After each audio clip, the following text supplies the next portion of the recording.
11 नम्बराव उरां जाहाजाव मानो बासियो भिडिअनि फुटेजखौ एसे खोनासंलां। सासपेन्ड जागोन नामा MCLA निफ्राय MLA निफ्राय जागोन नामा? प्रमद बर'नि गादिया जोबथागोन नामा? अन केमेरा सुरु गेदेमा दैदेनगिरिफोरखौ सावथारलायनाय बे सावगारि सावलायनायानो बर' हारिनि गेजेराव दुखुनांथावना। बे सावगारि सावनायानो सोरबा गेदेमाफोरखौ सावथारनाय। गुबुन हारिया मिनिदों। प्रमद बर'आ सान्थि सुक्ति बुंबाय थादों। बे सान्थि सुक्तिनि मिनिङा जिर'। गासिबो जोंनि आन्दलनखौ बयबो मानिबाय रायजोफोर। सांग्रां जा दावराव देख्रेबसार सांग्रां जा। प्रमद बर'आ दावराव देख्रेबसारनि सायाव नोजोर। थाबैनो एरेस्ट जानो हागौ। बासबारियाव सोरबाफोर एक्सिडेन्ट जायोबा दावराव देख्रेबसारा। पेट्रल मोन दाला रायजोफोर। गावजों खेबसे माबायाव उकिलखौ गैया बे आन्दलन खालामबा बेनाबो सासे गरमजों पेट्रल लुनानै लानानै सावनानै खामजादों आरो नामा प्रमद बर'। दावराव देख्रेबसार सांग्रां जा। बासबारि फाग्लि जरायाव सोरबाफोर माबा मोनसे जुदि जायोबा दावराव देख्रेबसारखौसो प्रमद बर'आ डाइरेक्ट एरेस्ट। सांग्रां जा दावराव देख्रेबसार। जायफोर बासबारि फाग्लि जरायाव थांदों सोरबाफोर जुदि एक्सिडेन्ट जायोबा जायफोर बासबारि फाग्लि जरायाव जायफोर बर' रायजो राजाफोरजों खबर लानो थांदों बिथांमोना साफा साफा जेलनि आलासि जानांगोन।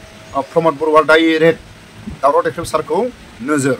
सांग्रां जा दावराव देख्रेबसारा सांग्रां जा। प्रमद बर'आ हा फानना जानो थाखाय जोनोम जायाखै रावनिबो आरो बे हानि थाखाय आंहा जेबो माने बेबायदि सिन्ता गैया आरो दिनैसिम आङो मानसिनि थाखायल' सानो माहारिनि थाखायल' सानो। भिडिअनि फुटेजाव खोनाखाबाय प्रमद बर'आ दिनैसिमबो थगायनाय हुदाखौनो गारा। प्रमद बर'आ दिनैबो थगायनाय हुदाखौनो गाराखै। आदानि कम्पानिनो हा होनो हायाबा प्रमद बर'आ खर' गाज्रि जागोन। जायफोर गोहो खुंथायाव दं खर' गाज्रि जागोन। प्रमद बर'आ खेबब्रै मेप बानायबाय जाहैदों। मा मावनायनि खेबब्रै गाहाम मेप बानायखो बे आदानि कम्पानिनो हा होनो थाखाय ना BTC बिटिआरनि मेपखौसो बानायदों। नाथाय बे बासबारि फाग्लि जरानि रायजो राजाफोरखौ बयखौबो लानानै बा बासबारि एलेकानि रायजोफोरखौ लानानै मेप बानायबा गांसे मेपआनो जथेस्थ' आरो सानसे सावरायोबानो जथेस्थ'।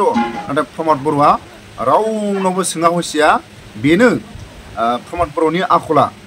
नाथाय गावजों गाव सावथारलायबाय नङा होमबा? सावगारि सावनाय माने मानसिखौनो सावनाय। सोरबा दावराव देख्रेब सोरबा BPFनि माखासे दैदेनगिरिफ्रा बासबारियाव थांनानै बे फाग्लि जरायाव थांनानै सोरबा आबसुनि साफा सानै दैदेनगिरिफोरखौ बुंनो हो। नाथाय आबसुनि गेदेरमा दैदेनगिरिफ्रा सोरबा दावराव देख्रेबसारखौ सावथारनो मानसिखौ सावाखै सावगारिखौ सावदों। बे सावगारिखौ सावनायानो मानसिखौ सावथारनाय। आरो प्रमद बर' दावराव देख्रेब सोरबा गुबुन दैदेनगिरिफोरखौ सावथारलायनाय बे सावथारलायनाय हुदाया दिनैबो बर' हारिनि गेजेराव दं नामा?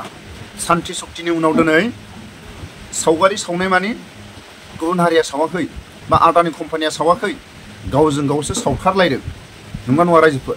बे गावजों गाव सावथारलायनाय मानसिखौ सावथाराखै सावगारिखौ सावदों। बे सावगारिखौ सावनायानो बर' हारिनि थाखाय जोबोद दुखुनांथावना। मानो होनोबा गुबुन हारिया मिनिदों। बर'फ्रा दिनैबो गावजों गाव एना एनि गावजों गाव खेर फाथिलायनाय गावजों गाव सावथारलायनाया दिनैबो जोबाखै। नाथाय प्रमद बर'आ सान्थि सुक्ति जादोंबा माखासे गामसा गाननानै सोरबा गेदेरमाफोरखौ सावथारनाय सोरबाया गेदेरमाफोरखौ सावनाय बे बर' हारिनि गेजेराव दिनैसिमबो दं। अब्ला प्रमद बर'आ मानो सान्थि सुक्तिनि खोथाखौ बुङो? प्रमद बर'आ दिनैबो थगायनाय हुदाखौ गारा नालाय सावथारबाय नङा होमबा? प्रमद बर'नि सावगारिखौ सावबाय। बे सावगारि सावनायानो सोरबा गेदेरमाखौ जोबोद जोंनि बर' हारिनि गेजेराव गुबुन हारिफोरनि नोजोराव बर' हारिफोरखौ मिनिदों। नङा सोरबा गोरोन्थि मावबाय हाग्रामा महिलारि सारा आरो इउपिपिएल पार्टिया गोरोन्थि मावनांगौ बेथ' नङा। सोरबा दावराव देख्रेब सोरबा पहलारा बासबारियाव थांनानै गोरोन्थि मावबाय। सोरबा दुलाराय बर' फरायसा आफादाबो गोरोन्थि मावनांगौ नामा? साफा सानै गामसा गाननानै सोरबा दावराव देख्रेब सोरबा पहलार सोरबा बर' बिमाखौ सावथारनाय बे सोरनि थाखाय जादों? आबसुफोरनि थाखाय सोरबा दावराव देख्रेब सोरबा पहलार सोरबा सासे बर' बिमाखौ सावथारनाय आबसुनि थाखाय जादों होननानै बुङोबा दायनिगिरिया सोर जागोन? पहलारखौ सावथारनाय दावराव देख्रेबखौ सावथारनाय सासे बर' बिमाखौ सावथारनाय बिनि दायनिगिरिया सोर जागोन? आबसुआ जागोन नामा? नाथाय आबसुआ उमुखौ बिनि सावगारिखौ लाबोनानै सावथारनानैथ' थोनाखैबो जानो हागौ। थोनदोंबो जानो हागौ आरो सोरबा रायजो राजाफ्रा प्रमद बर' सोरबा साफा सानै गेदेरमा दैदेनगिरिफोरखौ सावदों सावगारिखौ बिनि दायनिगिरिया सोरबा पहलार सोरबा दावराव देख्रेब सोरबा बर' बिमाया जानांगोन नामा बेबायदि रायजो राजाफोरनि जोंनायाव रायजो राजाफोरनि दिसुना मा खालामदों सोरनि साननाय सोरनि माखासे सानस'नो हायैयाव सोरबा गेदेरमाफोरखौ सावदों बे जाय मानसिया सावदों सावथारदों बिथांमोनखौ बुं आरो बिथांमोनखौ गोसो जायोबा जायफोर सावथारग्रा जायफोर सावगारि सावदों बिथांमोनखौ नांगौबा जोबथेसालिनि आलासि खालामनानै दोन गावजों गाव दिनैसिमबो सावथारलायनाय गावजों गाव सावगारि सावलायनाय सावगारि सावनाय माने मा सासे गेदेरमाखौ सावनाय माने मा गुबुन हारिया दिनैबो बर' मानसिफ्रा दिनै गावजों गाव नांलाय खमलाय गावजों गाव एना एनिया दिनैबो जोबाखै बे माखासे भिडिअनि फुटेजफोराव जों नुबाय थादों गावजों गाव सावथारलायनाय बे प्रमद बर'नि बुंनाय रावनि माखासे मिनिं फेल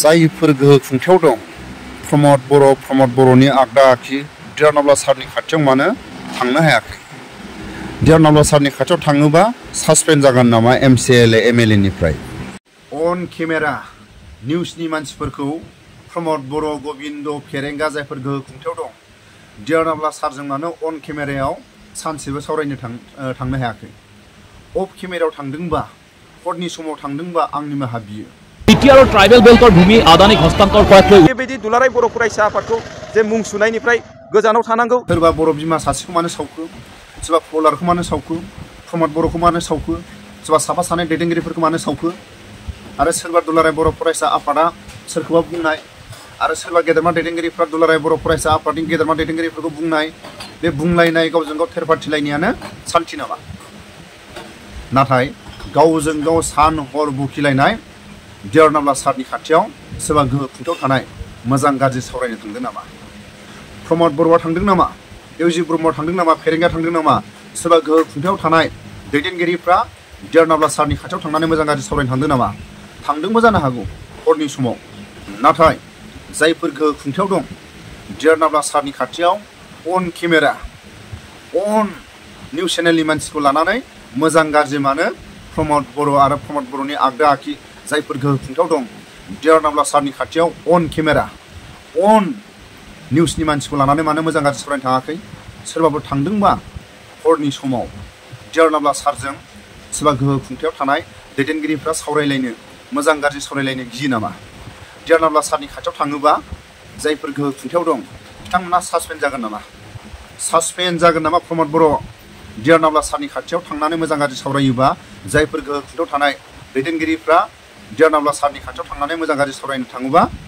सासपेन्ड जागोन नामा MCLA निफ्राय MLA निफ्राय जागोन नामा प्रमद बर'नि गादिया जोबथागोन नामा निउस चेनेलनि खाथियाव आरो अन केमेरानि खाथियाव देरनाब्ला सारनि खाथियाव थांनो हागोन ना हाया जोंथ' दिनैसिमबो नुवाखै गावजों गाव सावथारलायनाय गावजों गाव बखिलायनायासो सोलिगासिनो दं सान्थि सक्ति BTC बिटिआराव दंबा देरनाब्ला सारनि खाथियाव मानो सानसेबो प्रमद बर'आ थांनो हायाखै अन केमेरा मानो गबिन्द फेरेंगा जायफोर गोहो खुंथायाव दं मानो थांनो हायाखै प्रमद बर' सीट नम्बर 11 এর মূল্য 11 সিটটো হল এনেকুৱা এটা সিট যোনটো আপোনাৰ ইমাৰ্জেন্সি ডৰৰ ওচৰত সিটটো আৰু আগে পিছে কম্পেৰেটিভলি 11 ইমাৰ্জেন্সি ডৰৰ ওচৰত সিটবিলাকৰ প্ৰাইচটো কম্পেৰেটিভলি আদাৰ সিটতকৈ বেছি তো ইতিমধ্যে মানুহটো বাছি যোৱাৰ কাৰণটো এইটো হ'ব লাগে যে ফাইনেলি ভগৱানে তেওঁৰ সাথ দিছে আৰু ভগৱানে সবকে চাই সবৰ লগতে থাকে কিন্তু তেওঁৰ ফালে ভগৱান অলপ বেছিকৈ চাইছে সেইকাৰণে তেওঁ আজি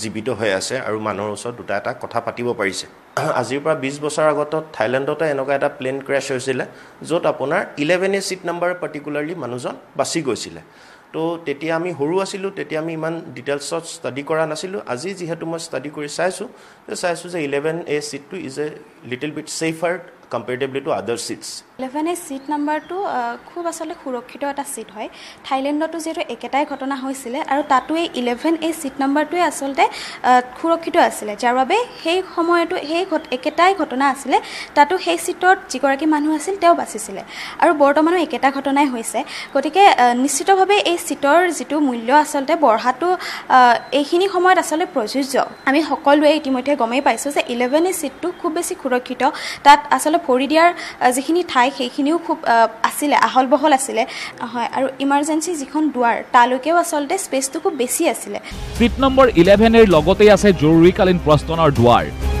সেইবাবে স্বাভাৱিকতে সুবিধাজনক এই আসন যাৰ বাবে দুৰ্ঘটনাত প্ৰাণ ৰক্ষা পৰিব পাৰে সিট নম্বৰ 11 এৰ যাত্ৰীৰ থাইলেণ্ড আৰু আহমেদাবাদ বিমান দুৰ্ঘটনাৰ সিট নম্বৰ 11 এৰ যাত্ৰীৰ প্ৰাণ ৰক্ষাৰ পাছতে সামাজিক মাধ্যমত এতিয়া ব্যাপক চৰ্চাৰ বিষয় সিট নম্বৰ 11 এ